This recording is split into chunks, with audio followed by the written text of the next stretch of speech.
इस वक्त पूरे पाकिस्तान की नज़रें जो सुप्रीम कोर्ट के अंदर केस लगा हुआ है मखसूस नशिस्तों का, उसके ऊपर लगी हुई है, क्योंकि हुकूमत की ताकत के हवाले से इस केस को सबसे ज़्यादा अहम और सबसे ज़्यादा बड़ा माना जा रहा है। अगर ये जो सीटें हैं ये पाकिस्तान तहरीक इंसाफ को मिल जाती हैं तो इसका साफ साफ मतलब ये होगा कि फिर हुकूमत के हाथ में कुछ नहीं रहा है, हुकूमत के पल्ले कुछ नहीं रहा है। और अगर पाकिस्तान तहरीक इंसाफ को ये सीटें नहीं दी जाती हैं तो उसके बाद डेफिनेटली वही कुछ यानी कि केसेस तो इन्होंने अपने सारे माफ़ करवा लिए हैं। अब उन केसेस के बाद ये फिर ऐसे ऐसे आइन लेके आएंगे, ऐसी ऐसी कानून की तरमीमें लेके आएंगे, आइनी तरमीम लेके आएंगे कि जिसके बाद पाकिस्तानी अवाम के ऊपर यानी कि आप ऐसा समझ लीजिएगा कि जितनी बड़ी डिक्टेटरशिप पूरी दुनिया के अंदर नहीं थी उतनी बड़ी डिक्टेटरशिप पाकिस्तान के अंदर आ जाएगी। यानी कि मीडिया को पहले भी कंट्रोल उन्होंने किया हुआ, मजीद कंट्रोल कर लेंगे। फिर आप देखें जैसे जिस तरीके से अब ये वो लेके आए थे जी, वायरफॉल लेके आए थे, उसी तरह और भी ये बड़े इकदाम उठा लेंगे कि जी कोई तनकीद ना करे, कोई बात ना करे, ये सारे मामला। और सबसे अहम तरीन चीज़ ये कि फिर काजी फाइज ईसा को एक्सटेंशन मिल जाएगी। काजी फाइज ईसा को जो एक्सटेंशन देने के लिए सारे मामला किए गए कि जी मखसूस नशिस्तें छीन ली गई और वो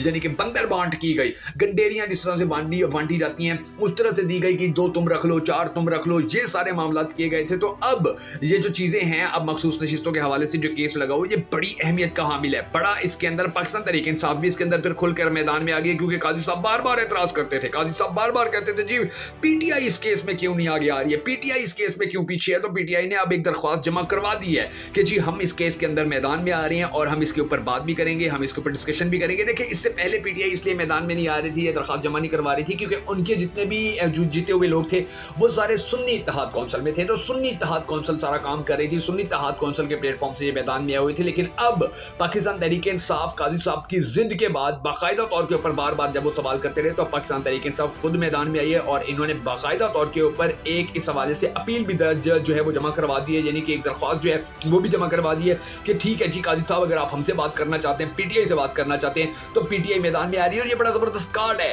ये बड़ी जबरदस्त चीज है, नाज़रीन गिरामी याद रखिएगा। और फिर आप ये देख लीजिए कि अगर ये जो मखसूस नशिस्तें हैं ये पाकिस्तान तहरीक इंसाफ को मिल जाती हैं तो फिर तो जो काजी साहब की एक्सटेंशन है वो तो सारी खड्डे लाइन, वो तो सारी चली जाएगी। और फिर दूसरा ये देख लीजिए कि अगर नशिस्तें नहीं मिलती तो जो यानी कि काजी साहब का बहाना है कि फिर इलेक्शन कमीशन जो है वो जिस तरह से पहले सीटें ली गई थी तो काजी साहब तो कहते हैं मुझे तो कुछ पता ही नहीं है, मेरे तो वहमो गुमान में भी नहीं था। वो हालांकि काजी साहब ने ही बल्ला छीना था, सुप्रीम कोर्ट ने ही बल्ला छीना था और अब काजी साहब कहते हैं मुझे तो पता ही नहीं है। और फिर इलेक्शन कमीशन जो है वो बार बार झूठ बोल रहा था तो अब उनके सारे झूठ जो है वो भी पकड़े जा रहे हैं। और फिर आप ये देख लीजिए नाज़रीन गिरामी कि इन सारे मामलात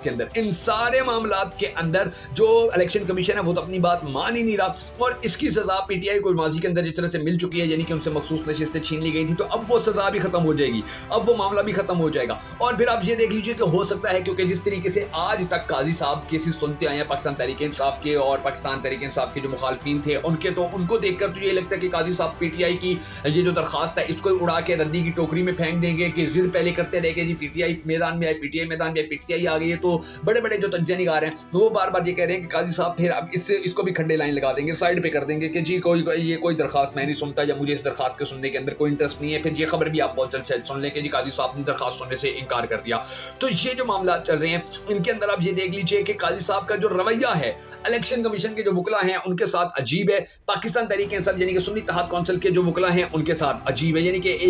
एक को इन्होंने हीरो बनाया हुआ है, एक यानी इलेक्शन कमीशन के जो वकला हैं उनको काजी साहब हीरो की तरह ट्रीट कर रहे हैं और जो पाकिस्तान तहरीक इंसाफ यानी कि सुन्नी इत्तेहाद कौंसिल के वकला हैं उनको ये मुकम्मल तौर के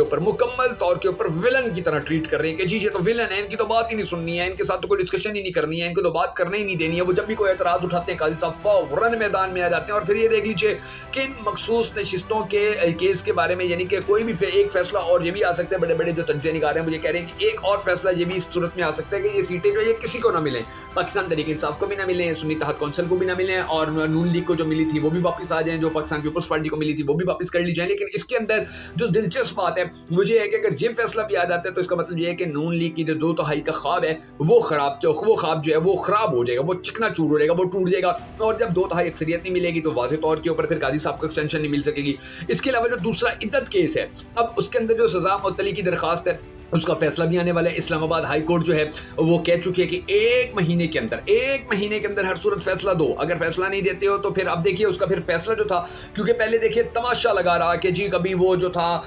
उसके शौहर को बुला लिया जाता था, जो पुराना शौहर था बीबी का, उसको बुला लिया जाता था और वो अंदर टोपी ड्रामे करता रहा। कभी अपने जो नौकर है उसको लेके आ जाता था कि जी मेरे नौकर से गवाही लो, इमरान खान हमारे घर में हमारे कमरे में घुसा रहता था और मुझे पता ही नहीं होता था, इनके राब्ते होते थे, मुझे पता ही नहीं होता था। वो सारे जो टोपी ड्रामे यानी कि वो जो करता रहा था। फिर उसके बाद आप ये देख लीजिए कि इस केस के अंदर कोई ऐसी चीज शो नहीं करवा सके थे, कोई ऐसी चीज ये नहीं दिखा सके थे कि खबर मानी का जो था 7 साल तो ये चुप रहा और उसके बाद इसको गैरत आ गई। तो ये जो चीजें हैं ये सारी चीजें भी देख लीजिए। और इस केस का जब फैसला आने वाला था तो वो जज साहब जो थे वो कुर्सी छोड़कर चले गए थे। अब इसका फैसला जो है वो दोबारा आने वाला है। तो इसके हवाले से भी बार बार ये कहा जा रहा है कि ये फैसला भी इमरान खान के हक में आ सकता है और इमरान खान और बुशरा बीबी जो है वो रिहा हो सकते हैं। और फिर ये बात है कि अगर इस केस के अंदर रिहा होंगे तो फिर उनके ऊपर और केस होगा और उस केस के अंदर इमरान खान की गिरफ्तारी डाल दी जाएगी। माजी के अंदर हमने देखा है कि इमरान खान हो या पाकिस्तान तहरीक इंसाफ के और रहनुमा हो, उनके साथ ये होता रहा है कि एक केस के अंदर बरी होते थे तो उनको पता चलता था जी दूसरे केस के अंदर इनकी जो गिरफ्तारी है वो डाल दी गई है, उसमें से बरी होते हैं, तीसरे केस के अंदर गिरफ्तारी है। तो ये सारे मामला होते रहे हैं। अब भी ये मामला हो सकते हैं कि जी ये इद्दत केस के अंदर बरी हो तो इन पता चले कि इनके ऊपर तो और केसेस कर दिए गए हैं। और हुकूमत भी बार बार ये कहती है,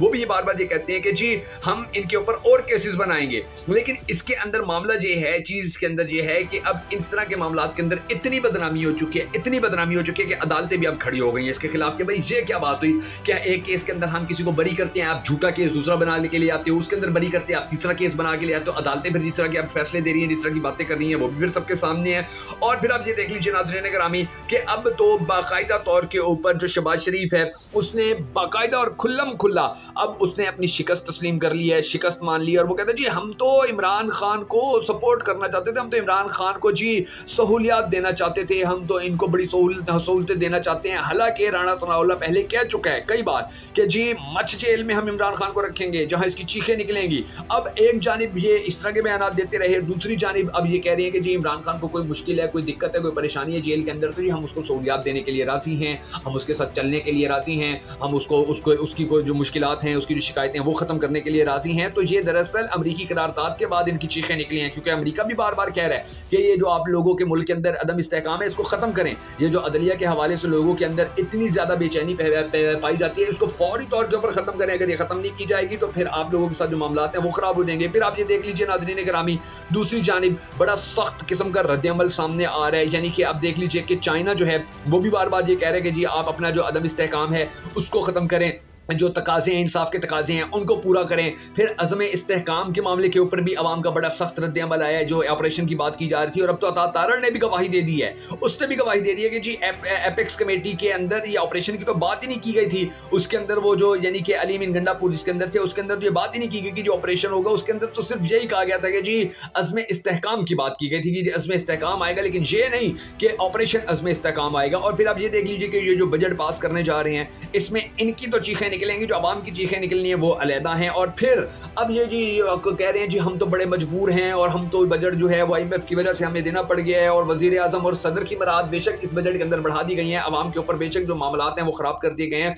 तो अब इनकी कोशिश है कि जी इमरान खान को किसी न किसी तरीके से बाहर ले आएँ, उसको किसी न किसी तरीके से मना लें, क्योंकि जो हालात हैं अभी जब बजट मंजूर होगा नाज़रीन गिरामी याद रखिएगा कि कीनिया वाले खुदा न खास्ता हालात हो जाएंगे, क्योंकि महंगाई जो है वो आसमान तक चली जाएगी। और इसीलिए ये कह रहे हैं जी इमरान खान को छोड़ देते हैं, उसको साथ बिठा लेते हैं, उसके साथ बात कर लेते हैं। जो छोड़ गए थे इमरान खान को देखें वो भी लोग आस्ता आस्ता वापस आ रहे हैं। फवाद चौधरी देखें किस तरह से बयान देते फिर रहे हैं। फिर आप ये देख लीजिए जो मौलाना फजलुर रहमान है, उन्होंने भी अपने बयान से इनकी चीखें निकलवा के रखी हुई हैं कि जी हम तो किसी सूरत ऑपरेशन को नहीं मानेंगे, बल्कि ऑपरेशन क्या वो तो सियासी तौर के ऊपर भी जितनी सख्त बयान दे रहे हैं वो अलहदा से इनका दर्द सर बने हुए हैं। फिर आप ये देख लीजिए कि इन्होंने अपनी हुकूमत के दौरान अब तक 5,600 अरब रुपए का पाकिस्तान का नुकसान कर दिया है, 5,600 अरब रुपए। अब वो नुकसान पाकिस्तान का हुआ है, लेकिन इनका फायदा है क्योंकि इन्होंने अंदर से कमीशन भी खाए होंगे, इन्होंने अंदर से करप्शन भी की होंगी, इन्होंने मनी लॉन्ड्रिंग भी की होगी, इन्होंने जायदादें भी बनाई होंगी, इन्होंने कारोबार भी बनाए होंगे, इन्होंने पैसा भी दूसरे मुल्कों के अंदर भेजा होगा। ये सारे मामला क्योंकि इनकी देखें इनकी बेसिकली इनकी फितरत में है करप्शन करना, दो नंबरियां करना, फ्रॉड करना। और ये सारे केसेस देखें अब इन्होंने खत्म करवा लिए हैं। वो इनका जो बड़े मियाँ साहब हैं वो मजे से लंदन जाकर बैठ गए हैं या जाने की तैयारी कर रहे हैं, और इसी तरह से जो बाकी इनके जितने भी लोग हैं वो भी यहाँ से फरार होने की कोशिश कर रहे हैं, यहाँ से फरार होने की प्लानिंग कर रहे हैं, तो मामला अब इनके हाथ से बाहर जा चुके हैं। मामला अब शहबाज शरीफ के कंट्रोल में नहीं है और वो खुद इधर उधर देख रहे हैं कि मैं क्या करूं, मैं अब वहां से जी एस्टैब्लिशमेंट की जी हजूरी करूं या यहाँ से जी हजूरी करता हूं तो जो सियासत पहले खत्म हो चुकी है मजीद खत्म हो जाएगी, और अगर वहां से उनकी जी हजूरी नहीं करता तो यहाँ से इमरान खान जो है वो एक बला बन के हमारे सर के ऊपर खड़ा हुआ है। तो इन परेशानी जो है इनकी बढ़ती चली जा रही है और इनकी परेशानी अब कम होने का नाम नहीं लेगी, आप इंशाल्लाह देखेंगे।